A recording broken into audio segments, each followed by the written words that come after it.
ভারতের উত্তরপ্রদেশের নয়ডার এক বস্তি থেকে হঠাৎ করে একের পর এক শিশু নিখোঁজ হতে থাকে। যেহেতু বস্তি থেকেই বাচ্চাগুলো নিখোঁজ হচ্ছিল, তাই পুলিশও প্রথমে গুরুত্ব সহকারে এত কেসটা দেখে না। কিন্তু একদিন কিছু বাচ্চা খেলা করার সময় তাদের বলটা নালায় পড়ে গেলে, তখন বলটা তুলতে গেলেই মানুষের এক অর্ধগলিত হাত তারা তুলে নেয়। আর ঠিক তখনই পুরো নড়াচড়ে বসে পুলিশ ডিপার্টমেন্ট। আর এই হাত ধরেই বেরিয়ে আসে এক নরখাদকের গল্প, মানে যে এতদিন একের পর এক বাচ্চাগুলোর মাংস খেয়ে আসছিল।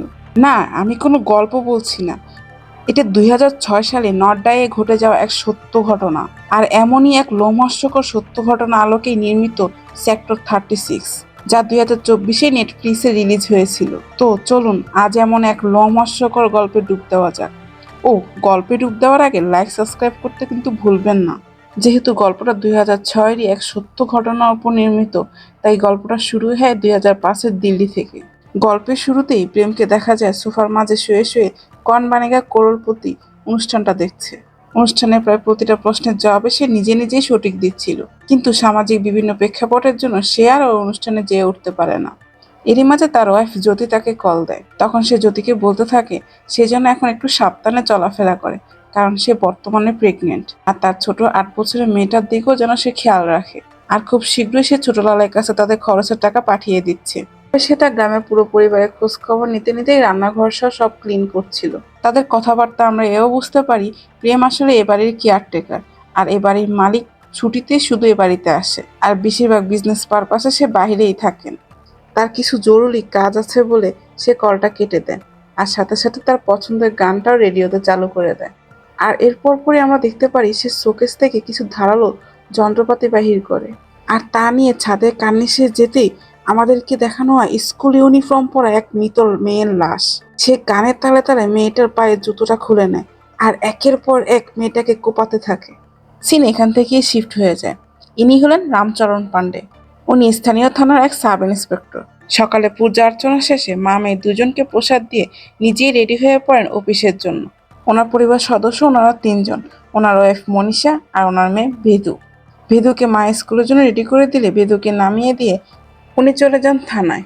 রামচরণ একদিকে যেমন ঘুষখোর, তেমন অন্যদিকে সে দুর্নীতিবাজও। পুরো থানার দায়িত্বে তারা কেবল 3 জন। অন্য 2জন কনস্টেবল, একজন পাঠক আর অন্যজন ভিশু। আর তাদেরকে যে বেশি ঘুষ দিবে তারা শুধু তাদেরই কেস সলভ করে দেয়।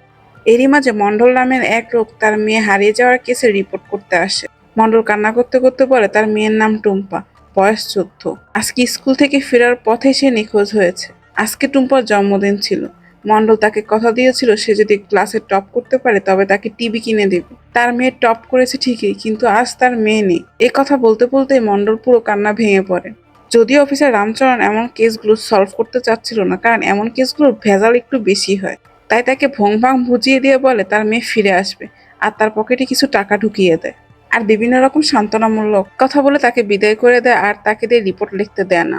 মণ্ডলও বাইর হয়ে যেতে যেতে নিখোঁজ বোর্ডে তার মেয়ের টুম্পার ছবিটা টাঙিয়ে দিয়ে যায়।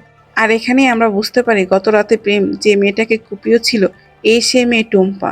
এর পরপরই সিন শিফট হয়ে চলে যায় সেক্টর 36-এ। এই বস্তিটার আলোকেই মূলত মুভিটার নাম, যেখানে কতগুলো বাচ্চা ছেলে ক্রিকেট খেলছিল। আর তখনই তাদের বল এসে পড়ে এক নর্দমায়। বলটা যখনই একটা বাচ্চা তুলতে যাবে তার চোখ পড়ে এক অর্ধগলিত হাতে। সে সেটা তুলেও নেয়, আর সাথে সাথে পুলিশকে ইনফর্ম করা হয়। রামচরণ তার 2 কনস্টেবল নিয়ে না পারতে এখানে ইনভেস্টিগেশনের জন্য আসে, কারণ এই বস্তিবাসীর থেকে সে কোনো ঘুষ খেতে পারবে না। তাই সে বস্তিবাসীকে উল্টা বুঝায় হয়তো আশেপাশে কোনো বানরের হাত হবে। এ নিয়ে তো চিন্তা করার কিছুই নেই। যে ছেলেটা ওই হাতটা পেয়েছিল সে ছেলেটাকে সে বাবা দিয়ে কিছু টাকা বকশিস দিয়ে কোনো রকম ওইখান থেকে বাহির হয়ে পড়ে।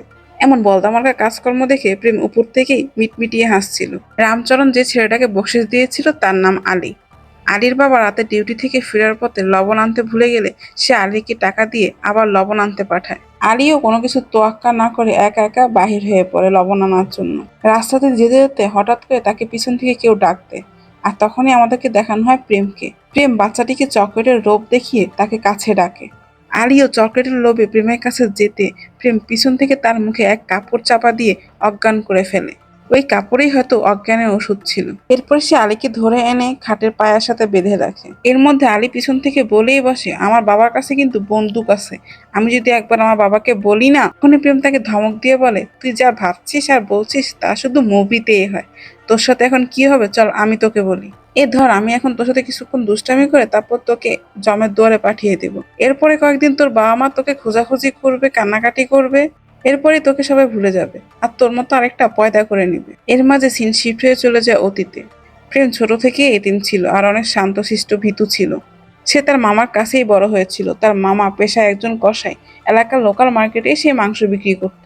প্রেম তার মামার সাথে থেকেই তার মামার কসাইখানায় তাকে সাহায্য করত। প্রেমের এই ভীতুতামিকে কাজে লাগিয়ে তার মামা তার সাথে প্রায় অনৈতিক কাজ করত। প্রেম ভয়ে কখনোই প্রতিবাদ করতে পারত না। একদিন সন্ধ্যায় তার মামা দোকানের শাটার নামিয়ে যখনই তার সাথে অনৈতিক কাজ করার চেষ্টা করছিল, তখনই প্রেমের ধৈর্যের বাঁধ ভেঙে যায় আর সাথে সাথে তার হাতে থাকা চাপাটা দিয়ে একের পর এক তার মামার উপর আঘাত করতে থাকে। যেন তার ভিতর জমে থাকে এতদিনের সব ক্ষোভ আজ তার মামার উপর কুপিয়ে কুপিয়ে সে নিতে থাকে। আজ সে নিজেকে আর কন্ট্রোল করতে পারে না। এভাবে সে একের পর এক কোপ দিয়ে তার মামাকে ওই দিনে মেরে ফেলে। এটাই ছিল তার বাল্যকালের প্রথম খুন। বলতে বলতেই আলীর হাতের বাঁধন খুলে দেয়। আলী ওখান থেকে পালাতে গেলেই এক ধাক্কা দিয়ে তাকে ওখানেই অজ্ঞান করে ফেলে। এরপরে দেখা যায় সে মাংস কাটতে কাটতে তার ওয়াইফ জ্যোতির সাথে কথা বলছিল, আর তখনই কিছু একটা মনে পড়তে সে কলটা কেটে দেয়। আর আমাদের দেখানো হয় রক্ত মাখা এক ওয়াশরুম, যা সে খুব নিখুঁতভাবে পরিষ্কার করছিল। তার মানে সে আলীকেও মেরে ফেলেছে। আর তার শরীরের বিভিন্ন খণ্ড খণ্ড অংশ সে কখনো সেফটি ট্যাঙ্কে, কোনোগুলো আবার নর্দমায় ফেলছিল। মানে সে বাচ্চাদেরকে কি মনে করে। এরপরে সে ফ্রিজ থেকে একটা বক্স বাইর করে নিয়ে যায় ছোট লালের কাছে। আর এই হলো সেই ছোট লাল। তাদের কথাবার্তা আমরা বুঝতে পারি প্রেম আর ছোট লাল মিলে মূলত অর্গান সাপ্লাইয়ারও, মানে তারা বাচ্চাদের অর্গানও সাপ্লাই করে। এরপর পরই সে তার মালিকের পুরো অ্যাপার্টমেন্ট নিখুঁতভাবে ক্লিন করে তার ফ্যামিলি ফ্রেমটা সরিয়ে মালিকের ফ্যামিলি ফ্রেমটা বসিয়ে দেয়। এখানে আমাদেরকে দেখানো হয় বসির পরিবারকে। বসির প্রথম পরিচয়টাই খুব জঘন্য ছিল। তার নিজের নাতিকে তার সামনে ড্রেস চেঞ্জ করার জন্য জোরাজোরি করে। ঠিক ওই সময় তার দাদি চলে আসলে দাদি বলে, তুমি ওর সাথে তো জোরাজোরি করছো কেন? এই দেখো আমি আমার পরীকে কি সুন্দর করে সাজিয়ে দিচ্ছি, চলো প্রিন্সেস রেডি হয়ে যাই। মূলত আজকে বসির নাতনির জন্মদিন, তাই এত বড় করে এত আয়োজন করা হয়েছে। বসির ছেলে এবং ছেলের বউ বিজনেস পারপাসে আজকে এখানে এই অনুষ্ঠানে উপস্থিত থাকতে পারেনি। এর মাঝেই প্রেম বাসিকে কল দেয়। বাসি তখন প্রেমের সাথে খুব রাগারাগি করছিল আর বলছিল, সামনের সপ্তাহ আমি কালকে আসছি, আর কালকে সন্ধ্যায় চুমকিকে আসতে বলবি। ঠিক তখনই আমাদেরকে দেখানো হয় চুমকিকে। চুমকি মূলত এক কলগার, আর তার নিজের বাবা মাই তাকে এই অনৈতিক পথে এনেছে। আজকে পুজো হওয়ায় তারা পুজোর জন্য রেডি হয়ে বাইর হয়ে পড়ে। অন্যদিকে প্রেম শুয়ে শুয়ে এ পর্যন্ত যতগুলো খুন করেছে সবগুলো বাচ্চার নাম বিড়বিড় করছিল আর তাদের কথা মনে করছিল।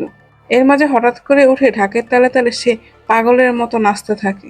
কি পরিমাণ মানসিকভাবে বিপদগ্রস্ত তা এইগুলো দেখলেই বোঝা যায়। নাচতে নাচতে সে আবার শুয়ে পড়ে আর টুম্পাকে মারার কথা মনে করতে থাকে। এদিকে চুমকিও চলে এসেছে পূজা দেখার জন্য পূজা মণ্ডপে। এরই মাঝে প্রেম কি মনে করে যেন চুমকিকে কল দেয়। চুমকি খুব বিরক্তির সহকারে প্রেমের কলটা রিসিভ করে। এখান থেকে সিন শিফট হলে দেখা যায় ইন্সপেক্টর পান্ডে তার মেয়েকে নিয়ে পূজা দেখতে যাওয়ার জন্য নিজ হাতে শাড়ি পরে দিচ্ছে আর গল্পের ছলে ছলে মেয়েকে হাসাচ্ছে। মানে সে প্রফেশনাল লাইফে যেমনই হোক না, বাবা হিসেবে সে দারুণ। এরপরে সে তার স্ত্রী আর মেয়েকে নিয়ে পূজা দেখার জন্য চলে আসে। আর ঠিক এখানে রাবণের মাস্ক পরে মেলায় এসে হাজির হয় প্রেম। মানে সে আজকেও কোনো না কোনো বাচ্চা এখান থেকে তুলে নেবে, এই উদ্দেশ্যে সে এখানে এসে হাজির হয়েছে। আবার ছোট লালকেও দেখা যায় বাহিরে অ্যাম্বুলেন্স নিয়ে বসে আছে। এদিকে দেখা যায় পাঠক তার টিম নিয়ে স্টেজ পারফরমেন্সের জন্য প্রস্তুতি নিচ্ছে। ঠিক তখনই চুমকির বাবা হরিদাস এসে হাজির। সে এখানেই তার মেয়ের মিসিং কেসের রিপোর্ট লেখাতে আসে। পাঠক আগামীকাল আসতে বললে চুমকির বাবা এখানে অনেক রাগারাগি করে যে তোমাদেরকে তো এগুলোর জন্য স্যালারি দেওয়া হয় নাকি এসব অভিনয় করার জন্য স্যালারি দেওয়া হয়? আজকে আমার মেয়ের জায়গায় তোমার মেয়ে হতো তাহলে কি করতে? পাঠকের মেয়েকে নিয়ে টান দেওয়া পাঠকের অনেক রাগ উঠে যায়। আর তখনই তার এতদিনে জমে থাকা রাগ ক্ষোভ সব চুমকির বাবার উপর ছাড়তে থাকে। এই এলাকায় প্রায় 1.5 লাখ মানুষ আছে, আর আমরা কয়জন পুলিশ? মাত্র 3 জন। এই 1.5 লাখ মানুষের জন্য মাত্র 3 জন পুলিশ? তুই সবার অভিযোগ নিতে যাই তাহলে আমরা 3 জন পাগল হয়ে যাব। আর আসে তোমাদের ওই স্যালারি, ওই স্যালারিতে আমাদের কিচ্ছু হয় না। যাও যাও যাও, যা খুশি করো তুমি। বলতে বলতে পান্ডে কখন নিজেও অজান্তে স্টেজে উঠে পড়ে সে নিজেও বুঝতে পারে না। পরে সে লজ্জায় স্টেজ থেকে নেমে যায়। তার ভিতরে থাকা সব রাগ খুব কষ্ট তার স্ত্রীকে বলতে থাকে। বলতে বলতে হঠাৎ করে তার মেয়ের কথা মনে পড়ে। তার স্ত্রী মনীষা বলে, তার মেয়ে পি করার জন্য এই পিছনেই গেছে। এরপর পরই মনীষাও তার মেয়েকে খোঁজার জন্য বাইর হয়ে পড়ে। আর আমাদের দেখানো হয় প্রেম তার মেয়েকেও কিডন্যাপ করে নিয়েছে। কথাই আছে, চোরের 10 দিন তো গৃহস্থের 1 দিন। পান্ডে তার মেয়েকে খুঁজতে খুঁজতে হঠাৎ করে প্রেমের কাঁধে তার মেয়েকে দেখে তার মেয়েকে চিৎকার করে ডাকতে থাকে। প্রেম পান্ডেকে দেখেই চিনে ফেলে এবং ভয়ে তার মেয়েকে রেখে ওখান থেকে দৌড়ে পালানোর চেষ্টা করে। পাণ্ডব কি আর প্রেমের পিছ ছাড়ে? পাণ্ডব পাগলের মতো প্রেমের পিছে পিছে দৌড়াতে থাকে। কে এই কিডন্যাপার, আজকে সে দেখেই ছাড়বে। অনেক দৌড়াদৌড়ির পর এক পর্যায়ে এসে পান্ডে হোঁচট খেয়ে পড়ে যায়। আর ঠিক তখনই প্রেম ওখান থেকে পালিয়ে যায়। এরই মাঝে হঠাৎ করে পান্ডের চোখ পড়ে দেয়ালের সে বাচ্চাদের নিখোঁজ ছবিগুলোর মধ্যে। আজ তার মনে কিছুটা গিল্টি ফিল কাজ করে। এরপর পরে সে চলে যায় তার মেয়েকে দেখার জন্য হসপিটালে। গিয়ে দেখে আপাতত তার মেয়ে ঠিক আছে। মেয়েকে ধরতে গেলেই মনীষা বাধা দেয়। মনীষা বলতে থাকে, কে করেছে আমার মেয়ের সাথে এমন? তুমি যদি তাকে ধরতে না পারো, তুমি যদি নিজের পরিবারের নিরাপত্তা দিতে না পারো, তুমি বাহিরের মানুষের কি নিরাপত্তা দিবে? তুমি আগে ওই লোকটাকে ধরে আনো, তারপর আমাদের সামনে আসবে, তারপরে গিয়ে আমার মেয়ের গায়ে হাত দিবে। যে আমার বাচ্চাকে এভাবে তুলে নিতে এসেছে, সে না জানি কত বাচ্চাকে এমন তুলে নিয়েছে। মনীষার এমন কথাবার্তা শুনে পান্ডে বাইরে এসে নিজের মেয়ের দিকে তাকিয়ে নিজেকে অনেকটা কন্ট্রোল করার চেষ্টা করে। এদিকে প্রেম পান্ডের হাত থেকে কোনো রকম বেঁচে ফিরে ছোট লালকে কল দেয়। আর ছোট লালের সাথে অনেক রাগারাগি করে, কেন সে আগে থেকে তাকে সতর্ক করেনি। আর উপরে গিয়ে কিছু ক্যাসেট বাহির করে আর সেগুলো তার ওয়াইফের কাছে পাঠিয়ে দেয়। আর তার ওয়াইফকে কল দিয়ে বলে সেগুলো যেন খুব সাবধানে রেখে দেয়। এদিকে পান্ডব আর নিজেকে বুঝ দিতে পারছিল না, তাই দ্রুত হসপিটাল থেকে বাইর হয়ে চুমকির বাবা হরিদাসের কাছে চলে যায়। আর হরিদাসকে গিয়ে বলে কালকের মধ্যে যেন থানায় গিয়ে সে চুমকির মিসিং রিপোর্টটা লিখিয়ে নেয়। পরের দিন সকালে শহরের এক প্রভাবশালী বিজনেসম্যানের নাতিকেই দুজন কিডন্যাপার দিনে দুপুরে তার মায়ের সামনেই কিডন্যাপ করে তুলে নিয়ে যায়। পান্ডের কথা অনুযায়ী হরিদাসও পরের দিন সকাল সকালে চলে আসে মেয়ের মিসিং রিপোর্টটা লেখাতে। হরিদাস জানায় যেদিন সকালে সে মিসিং হয়েছিল ওদিন সকালে সে তার ফিক্সড করা রিক্সা নিয়ে বাসির বাড়িতে গিয়েছিল তার ডিউটিতে। হরিদাসের কথা অনুযায়ী পান্ডে চুমকির মিসিং রিপোর্টটা তৈরি করে নেয়। এরপরে দেখা যায় বাসে সকালে নাস্তা করতে করতে একটু আগে কিডন্যাপ হওয়া সে বাচ্চাটাকে নিয়ে পুলিশের যে হুঁশ নেই সেই সংবাদটাই দেখছিল। এরই মাঝে পান্ডে কলিং বেল দিতেই প্রেম দরজা খুলে। পান্ডেকে দেখে প্রেম প্রথমে ভয় পেলেও পরে নিজেকে কিছুটা সামলে নেয়, কারণ সে বুঝতে পেরেছে পান্ডে বশিরের কাছেই এসেছে। পান্ডেকে দেখে বশির প্রথমে তাকে সম্মানের সহিত বসতে বলে। পরে পান্ডে বশিরকে বলে আসলে চুমকি বাবা আপনার বিরুদ্ধে তার মেয়ের মিসিং এর অভিযোগ এনেছে। তখনই বশির টিভিতে চলমান নিউজ দেখিয়ে বলে একে চিনো? পান্ডে টিভির দিকে তাকিয়ে বলে হ্যাঁ, আমাদের ডিসিপি জহুর রাস্তোগি। বশির খুব অহংকারী এবং দম্ভ করা বলে ও আর আমি ছোটবেলায় একই কলেজে পড়েছিলাম, একই হোস্টেলেই ছিলাম। আর ওই হোম মিনিস্টারের ছেলে সেও আমাদের সাথে ছিল, 3জন মিলে পুরো কলেজ দাপিয়ে বেরিয়েছিলাম। মানে বসির ইনডাইরেক্টলি তার ম্যান্স পাওয়ার গুলোই দেখাচ্ছিল। হরিদাসকে আমি এর আগেও বলেছিলাম আমি চুমকি সম্পর্কে কিছুই জানি না, এমনকি গত কয়েকদিন আমি বিজনেস পারপাসে বাহিরেও ছিলাম। এসব কথার মাঝে হরিদাস এসে হাজির। এসে হরিদাস চিৎকার করে করে বলতে থাকে স্যার, ওর কথা কিছুই বিশ্বাস করবেন না। ওই আমার মেয়ের সাথে অন্যায় করেছে, তারপর গুম করে ফেলেছে। তখনই বসি নিজের কন্ট্রোল করতে না পেরে বলেই বসে তোর মেয়ের সাথে আমি কি অন্যায় করবো রে? ওই তো একটা কলগাল, তুই তো তোর মেয়ের খারাপ কাজের জন্য দালালিগুলো করে করে বেড়াস। কথা শুনে পান্ডের মাথায় যেন পুরো আকাশ ভেঙে পড়ে। পান্ডে হরিদাসকে রাগান্বিত গলায় বলে তুই না বললি তোর মেয়ে এবারই সেক্রেটারি? তখনই বসে পিছন থেকে বলে ওঠে কিসের সেক্রেটারি? প্রতি মাসে ওর মেয়ে খারাপ কাজের জন্য 30,000 টাকা আমার থেকে গুনে গুনে নেয়। পান্ডে তো এসব শুনে নিজেকে আর কন্ট্রোলই করতে পারে না, হরিদাসকে নগদে পিটানো শুরু করে আর বলতে থাকে আরে তুই তো বাপ হওয়ার যোগ্যতাই রাখস না, তোর মেয়েকে আমি খুঁজে বাইর করবো, কিন্তু তুই যদি আর আমার সামনে আসস তাহলে আমি তোকে মার্ডার করবো। এরপরে হরিদাসকে ওখান থেকে পিটিয়ে বাহির করে দেয়। এর মাঝে বসে কল দিয়ে বসে ডিসিপিকে আর বলে আরে ভাই আমাকে সকালে নাস্তাটা তো করতে দিবি, কি সব লোক নিয়ে আসস তোরা। এরপরে ডিসিপি পান্ডেকে কল দিয়ে অনেক রাগারাগি করে আর বলে ওখান থেকে যেন এক্ষুনি সে চলে যায়। এরপরে পান্ডে ওখান থেকে অনেকটা রাগান্বিত হয়ে বাহির হয়ে যায়। প্রেমও পিছন পিছন পান্ডের পিছিয়ে এসে বলে আরে স্যার, আরেকজনের মেয়ে নিয়ে আপনি কেন এত ইমোশনাল হচ্ছেন? আপনারও কি মেয়ে আছে নাকি বাড়িতে? প্রেমের এমন কথা শুনে পান্ডে উল্টো ধমক দিয়ে জিজ্ঞেস করে হ্যাঁ আছে, কেন? প্রেম এখানে কিছুটা সামনে নিয়ে বলে আসলে আমারও একটা 8 বছরের মেয়ে আছে তো গ্রামে, একটু দেখে শুনে রাখবেন। আসলে প্রেম পান্ডেকে ইনডাইরেক্টলি থ্রেট দিয়ে দিয়েছে। এরপরেই প্রেম সোজা চলে যায় ডিসিপির অফিসে। চারপাশ দেখিয়ে বুঝতে পারে সকালে হওয়া কিডন্যাপিংটা তারা সবাই কি পরিমাণ গুরুত্ব সহকারে হ্যান্ডেল করছে। ডিসিপি রাস্তোগি নিজে এখানে উপস্থিত। পান্ডেকে দেখে ডিসিপি জিজ্ঞেস করে কি ব্যাপার, কি চাও এখানে? পান্ডে খুব নর্মাল ভাবেই বলে একটা সিম ট্রেকিং এর জন্য এসেছি স্যার। তখন রাস্তোগি বলে সকালে বাসির বাড়িতে গিয়ে তাকে অপমান করে কি হয়নি? কোন নষ্ট পল্লীর কোন নষ্ট মেয়েকে নিয়ে পড়ে আসো? এই যে এসব বড় বড় বিজনেসম্যানদের কেসের দিকে ফোকাস করো, তাহলে লাইফে অনেক দূর যেতে পারবে। জানোই তো ওই মেয়ের বাবাই ওর মেয়ের জন্য দালালি করতো, যাই দেখো বাসিকে ফাঁসানোর জন্যই তাকে বেঁচে দিয়েছে। পরবর্তীতে যদি এমন বাসিকে ডিস্টার্ব করো তাহলে তোমাকে আমি অফিসিয়ালি কোনো কিছু করতে বাধ্য হব। রাস্তকির কথা পান্ডে বুঝিয়ে গিয়েছিল রাস্তকি যেভাবে হোক বাসিকে প্রোটেক্ট করার চেষ্টা করছে। আর এমন এদের কাজই হলো দেশে বড় বড় রাঘব বোয়ালদের সেভ করা। কি আর করা, এরপরে পান্ডে নিরাশ হয়ে ফিরে আসে তার থানায়। থানায় এসে দেখে চুমকিকে যে রিক্সাওয়ালা নিয়ে যেত সেই রিক্সাওয়ালাকে পাঠক ধরে নিয়ে এসেছে, কিন্তু পান্ডে তাকে ছেড়ে দিতে বলে। এরপর পরে পাঠক রিক্সাওয়ালাকে ছেড়ে দেওয়ার জন্য তার মোবাইল ফোনটা দিতে গেলে পান্ডে কি মনে করে যেন তার কল লিস্টটা চেক করে, আর কল লিস্টে প্রেমের নাম দেখে তথ্য বাহির করার জন্য এই রিক্সাওয়ালাকে উত্তম মধ্যম কেরানি দিলেই সে সবকিছু স্বীকার করে নেয়। ও সবকিছু রেকর্ড করে নিয়ে অফিসিয়ালি স্টেপ নেওয়ার জন্য চলে যায় ডিসিপির অফিসে। এরপরে পান্ডা রাস্তকিকে জানায় এই রিক্সাওয়ালাই ওদিন চুমকিকে নিয়ে ওখানে গিয়েছিল, কিন্তু 2 ঘন্টা পরে আবার চুমকিকে আনতে গেলে প্রেম তাকে মোবাইল দিয়ে বলেছিল সে যেন মোবাইলটা নদীতে ফেলে দেয়, আর সবাইকে বলে সে চুমকিকে রেল স্টেশনে ছেড়ে এসেছে। কিন্তু ওই রিক্সাওয়ালা মোবাইল দামি দেখে লোভের বশে আজ মোবাইলটা ফেলতে পারেনি। স্যার, আমরা যদি প্রেমকে ধরে আনি তাহলে এই কেসের সমাধান পেয়ে যাব। আস্তকিও বুঝে যায় পান্ডে ঘুরে ফিরে সে প্রেমকে দিয়ে ফাঁসির অ্যাঙ্গেলেই যাচ্ছে। রাস্তকি নিষেধ করা সত্ত্বেও সে এই কেসটার পুনরায় ইনভেস্টিগেশন করে রাস্তকির তাকে ওখানে নগদে সাসপেন্ড করে দেয়। এদিকে রাস্তকি ওখান থেকে বাইর হয়ে সংবাদ সম্মেলনে চলে যায় আর সবাইকে জানিয়ে দেয় কিডন্যাপিং এর কেসটা সে সলভ করে ফেলেছে। পান্ডে মনে মনে চিন্তা করছিল আসলে আইন গরিবের জন্য না। ওদিনই পান্ডে বাড়ি ফেরার পথে দেখে প্রেম ছোটলালের সাথে বাসার সামনে বসেই কথা বলছে। প্রেম ঘরে ফিরে কি হতেছে কুটিপতি দেখতে দেখতে রাতে খাবার খাচ্ছিল। তখনই বাসি প্রেমকে ডেকে বলে উপরে যা আর সবটা গুছায় আনে। প্রেম দ্রুত উপরে চলে যায়। তখনই আমাদের দেখানো হয় বাসি এতক্ষণ এই মেয়েগুলোর সাথেই ছিল আর এতক্ষণ এখানে যা হয়েছিল সবটাই রেকর্ড করেছে। প্রেমও ক্যামেরা ট্যামেরা সব গুছিয়ে নেয়। এরপরে সিন চলে যায় কয়েক মাস পর দীপাবলির রাতে। পাঠক আর পান্ডে ড্রিঙ্কস করতে করতে পাঠক পান্ডেকে বলে, স্যার আপনার সাসপেনশন তো কালকেই শেষ হবে। কিডন্যাপিং এর কেস সলভ করে রাস্তকি স্যারেরও প্রমোশন হয়ে গিয়েছে। এখন উনি অন্য অফিসে, আপনার এখন অফিসে কাজ করতেও সুবিধা হবে। তখনই পাঠক ছোটলালকে দেখিয়ে বলে, স্যার ওদিন যদি ও না থাকতো তাহলে আমরা ভেতুকে এত দ্রুত হসপিটালে নিতে পারতাম না। ওদিন ও আমাদের থেকে কোনো ভাড়াও নেয়নি, আপনার তো দরকার ওকে উপহার দেওয়া। পান্ডে এই ছোট লালকেই কয়েক মাস আগে প্রেমের সাথে দেখেছিল, তাই কিছু একটা ভেবেই পাঠককে বলে চল ওর উপহারটা দিয়ে আসি। এরপর পরে দুজন মিলে চলে যায় ছোট লালের হসপিটালে আর ছোট লালকে অজ্ঞান করে কৌশলে নিয়ে আসে একটা পুরনদাসের বাড়িতে। আসলে পান্ডে তখনই বুঝে গিয়েছিল ওরা ওদিন কিডন্যাপিং এর জন্যই অ্যাম্বুলেন্স নিয়ে ওখানে উপস্থিত ছিল। পূজা মণ্ডপ বা মঞ্চনাট্য অনুষ্ঠানের আশেপাশে অ্যাম্বুলেন্স থাকার কথা না। ছোটলালকে উত্তম মাধ্যম দিতে ছোটলালের সবকিছু স্বীকার করে নেয়। সে আর প্রেম মিলেই কিডন্যাপিং এর জন্য ওখানে গিয়েছিল। ইনি হলেন ভূপেন। রাস্তকির পরিবর্তে ভূপেনকে টেম্পোরারি এখানে পোস্টিং করা হয়েছে।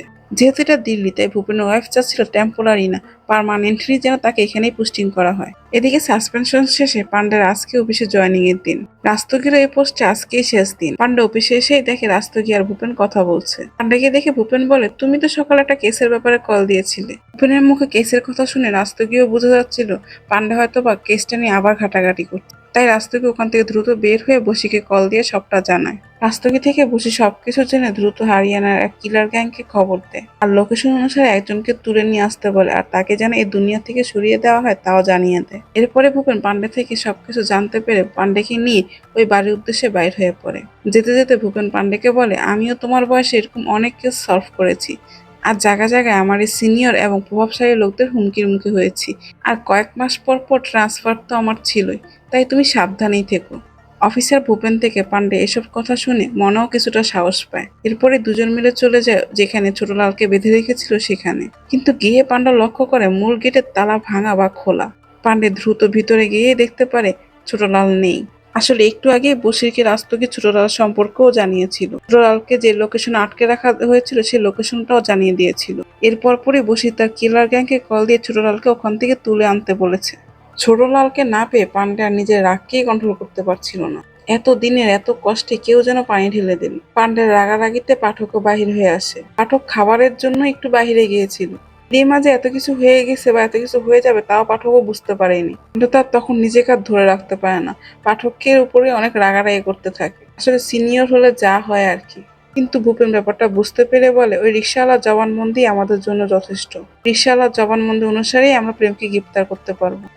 ওই দিন রাতেই প্রেমকে জিজ্ঞাসাবাদের জন্য থানায় নিয়ে আসা হয়। পান্ডে রুমে ঢোকার সাথে সাথে পান্ডেকে দেখে প্রেম পান্ডের পায়ে ধরে মাপ চাওয়া শুরু করে আর বলতে থাকে, মা কসম স্যার, আমি যদি জানতাম ওইটা আপনার মেয়ে জীবনও কিডন্যাপ করতাম না।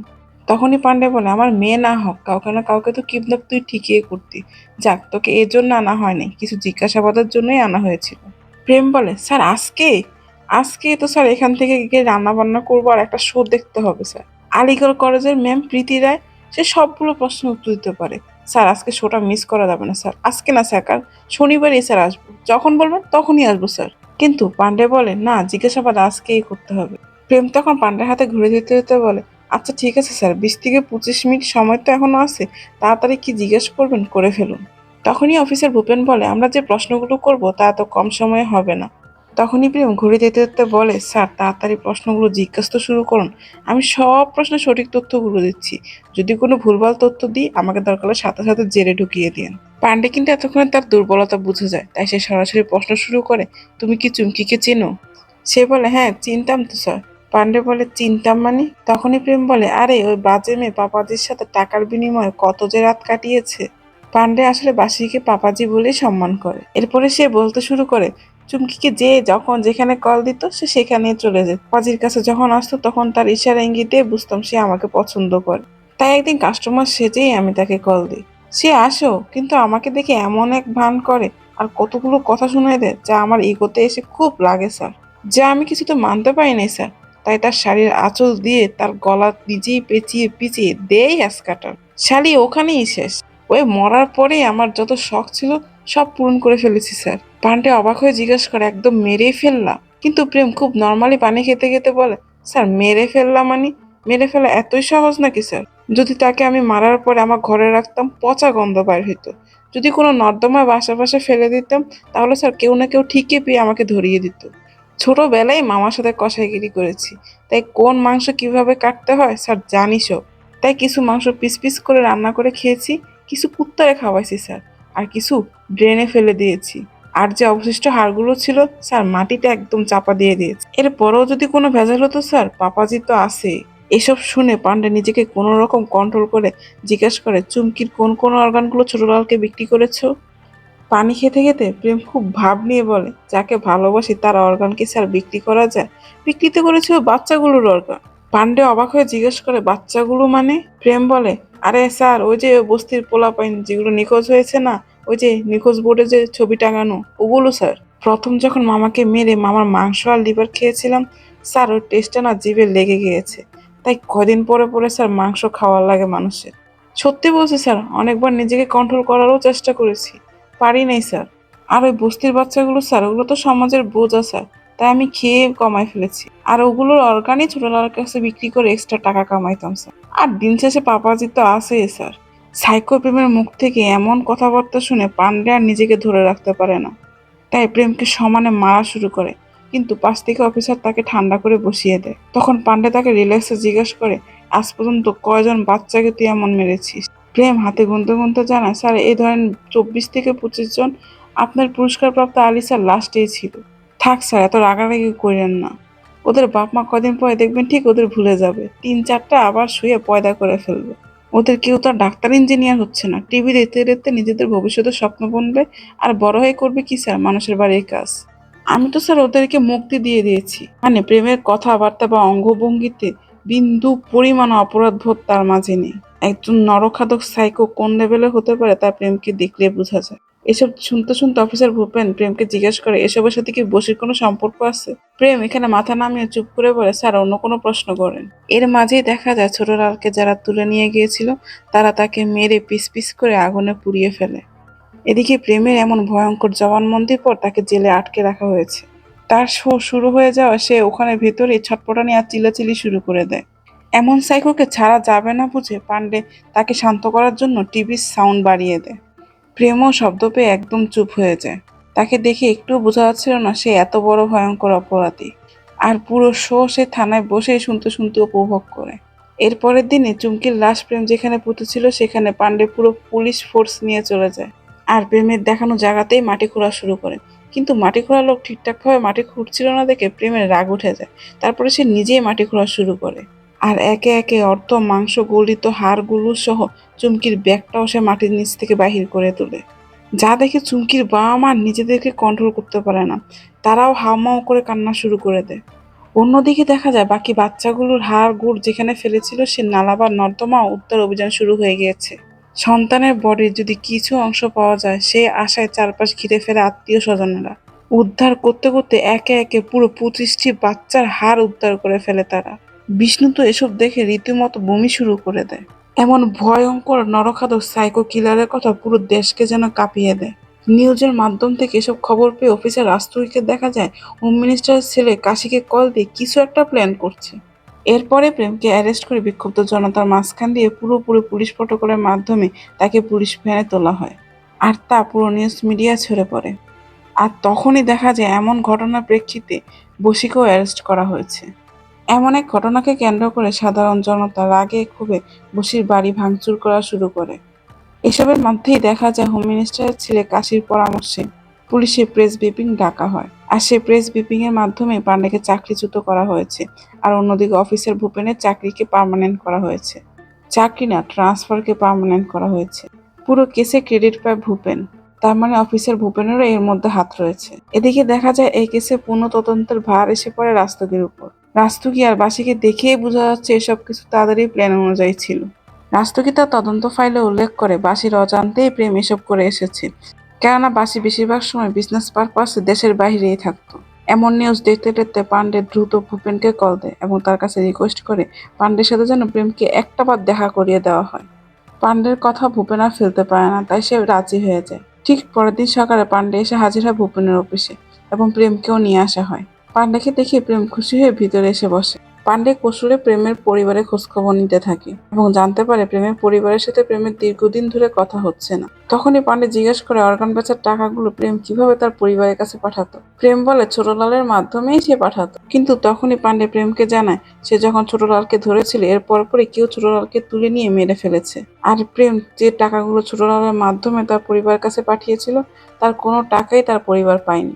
প্রেম এখন পুরোপুরি বুঝে যায় সে কি পরিমাণ ধোঁকা খেয়েছে। মানে তখন প্রেমকে বুঝায়, দেখো কারো বাপেরও সাধ্য নেই তোমাকে এখান থেকে বাঁচানো। তখনই প্রেম বলে, কেন, আমার পাপাজি আছে না, উনি আমাকে বাঁচাবে। প্রেমকে অবাক করে দিয়ে পান্ডে বলে, তোর পাপাজি সব দোষ তোর কপালে দিয়ে গেছে।